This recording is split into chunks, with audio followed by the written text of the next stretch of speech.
त्या ठिकाणी आपण क्वेश्चन नंबर 3 सॉल्व करणार आहे. The frequency of vibration of air column. Okay, the frequency of vibration air कॉलमचं दिलेलं आहे. In a pipe close at one end is N1. Okay, जर पाईप एका बाजूने क्लोज असेल तर त्याची फ्रिक्वेन्सी ऑफ व्हायब्रेशन किती N1. And that of the one आता इथं क्लोज नव्हतं पाहिजे, थोडंसं प्रिंटिंग मिस्टेक आहे. And that of the one open at both end, दोन्ही बाजूने कसं आहे ओपन आहे. ओके, क्लोजच्या जागी तुम्ही ओपन करा. Is N2. When both the pipe are join to form a pipe close at one end. Okay, तर ते दोन्ही पाईप एकमेकांना जॉईन करायचं आणि तो पाईप जो बनणार आहे, जो टोटल रिझल्टंट पाईप, तो एका बाजूने क्लोज असेल, एका बाजूने open. The frequency of vibration of air column in it is. तर आपल्याला फ्रिक्वेन्सी ऑफ व्हायब्रेशन या ठिकाणी फाइंड करायचं आणि ब्रॅकेटमध्ये दिलेलं आहे neglecting end correction. End correction या ठिकाणी काय करायचा, निग्लेक्ट करायचा. हा क्वेश्चन 2010ला आलेला होता.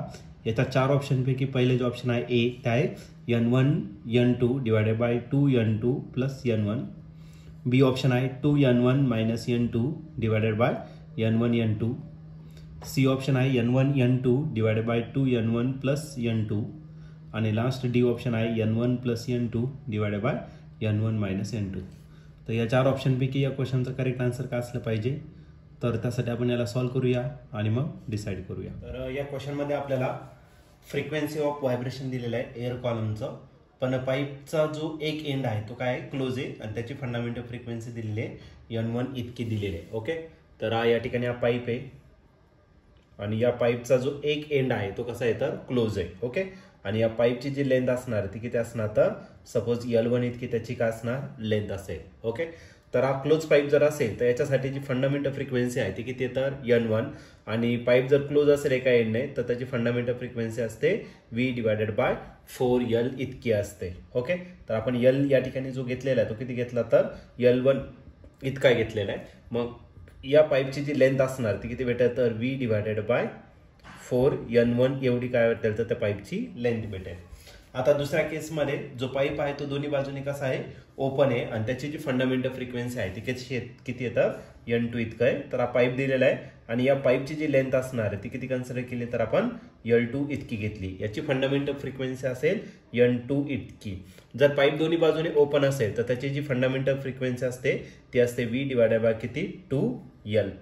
ओके, आणि या ठिकाणी जी लेंथ घेतली ती किती घेतली तर L2. मग या केसमध्ये आपल्याला L2 भेटेल आणि L2 किती भेटेल V डिवायडेड बाय 2N2. तर या ठिकाणी झालं किती नंबरचं इक्वेशन, सेकंड नंबरचं इक्वेशन या ठिकाणी आपण कंप्लीट केलं. त्यानंतर आता तिसऱ्या केसमध्ये हे दोन्ही पाईप काय करायचे एकमेकांना जॉईन करायचं. ओके, आता जॉईन जर केलं तर बघा या ठिकाणी काय असणार ओपन पाईप दोन्ही बाजूने. ओके, त्याच्या एंडला परत एक पाईप कनेक्ट करायचा, तो कसा असणार तर क्लोज असेल आणि याची पूर्ण लेंथ आपल्याला किती भेटणार तर L इतकी लेंथ भेटेल. आणि L म्हणजेच आपल्याला काय भेटेल तर L1 प्लस काय भेटेल तर L2 इतकी भेटेल. ओके, मग या ओपन पाईपला काय करायचं आपल्याला क्लोज पाईप या ठिकाणी काय करायचा कनेक्ट करायचा. मग या केसमध्ये त्याची फंडामेंटल फ्रिक्वेन्सी किती असणार ते आपल्याला या ठिकाणी फाइंड करायचं. मग from figure L is equal to काय भेटेल L1 प्लस L2. इक्वेशन 1 आणि 2 जर बघितलं तर त्यामध्ये आपण L1 आणि L2 या ठिकाणी काय केलं तर फाइंड केलेलं आहे. तर ती व्हॅल्यू आपण या ठिकाणी पुट करून टाकू. L1च्या जागी टाकायचं V divided by 4N1. Okay, आणि L2 जर घेतला त्याच्या जागी टाकायचं V डिवायडेड बाय काय 2N2. याला आपण काय करू शकतो क्रॉस. आता ही जी लेंथ आहे बघा, आता ओरिजिनल लेंथ जर घेतलं आणि हा पाईप जो आहे तो पाईप कसा असणार आहे क्लोज असणार आहे. ठीक आहे, त्याची पण लेंथ आपण या ठिकाणी काय करू फाइंड करून घेऊ. मग याच्यासाठी जी फ्रिक्वेन्सी असणार आहे N एवढी फ्रिक्वेन्सी असणार फंडामेंटल फ्रिक्वेन्सी आणि ती N आपल्याला या ठिकाणी काय करायचं फाइंड करायचं आहे. मग N जो असणार पाईप क्लोज आहे V डिवायडेड बाय काय असणार 4 कॅपिटल L. मग इथून कॅपिटल L भेटेल आणि तो किती भेटेल V डिवायडेड बाय 4N इतका भेटेल. मग या Lच्या जागी आपण ती व्हॅल्यू टाकून देऊ V डिवायडेड बाय काय 4N इतका आणि इथं राहिला V divided by 4N1 plus V divided by 2N2. Okay, आता या दोन्ही टर्म मधून काहीतरी कॉमन येणार. V divided by 4N as it is लिहिला आणि या ठिकाणी जो कॉमन येणार V डिवायडेड बाय काय घेतला सपोज आपण 2 घेतला आणि या ठिकाणी जो रिमेनिंग राहणार आहे या ठिकाणी V अपॉन 2 कॉमन घेतला म्हणजे ते राहणार 1 divided by 2N1. V divided by 2 common घेतला म्हणजे ते राहणार फक्त N2 एवढा राहणार. ओके, आता नेक्स्ट केसमध्ये इथला V आणि इथला V काय झाला कॅन्सल झाला. ओके, 2 1 जा 1 2 2 जा काय राहिला 4. ओके, मग आपण या ठिकाणी फक्त 1 किती भेटेल 2n एवढी टर्म भेटेल आपल्याला 1/2n एवढी टर्म भेटली आणि इकडे जो राहिला 1/2n1 प्लस 1/n2 याला काय करू आपण क्रॉस मल्टिप्लाय करू म्हणजे काय भेटेल आपल्याला n2 plus 2n1 and total divided by 2n1 plus n2 ही कोणाची व्हॅल्यू झाली 1/2n.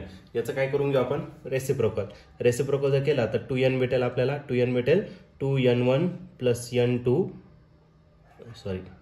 मल्टिप्लाय राहील 2n1 into n2 and total divided by काय असेल n2 प्लस 2n1. ओके आता हा 2 जो आहे तो इकडे काय मल्टिप्लाय या साईडला काय करून घ्या डिवाइड करून घ्या नाही तर मग एक काम करा इथला 2 आणि इथला 2 काय आला कॅन्सल मग आपल्याला डायरेक्ट n भेटेल आणि हा जो n भेटणार आहे तो n काय भेटणार तर n1 into n2 and total divided by आपला जो टर्म राहिला आधी ही टर्म आपण राईट करू 2n1 आणि प्लस काय झाला तर n2. ओके तर ही टोटल फ्रिक्वेन्सी त्याची भेटणार आणि या ठिकाणी तुम्ही ऑप्शन जर बघितलं तर ऑप्शन नंबर सी जो आहे तो आपल्या या ठिकाणी करेक्टली मॅच झालेला आहे.